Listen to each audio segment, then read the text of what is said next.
scoops mozzarella cheese. Pat it down. You're going to go all the way around the cone with the sauce. So it's enough to cover the cheese. Pepperoni.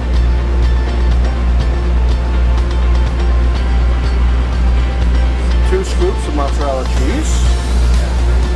Pat it down.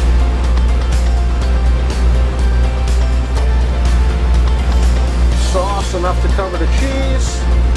Pepperoni. And then cheese again to top it off.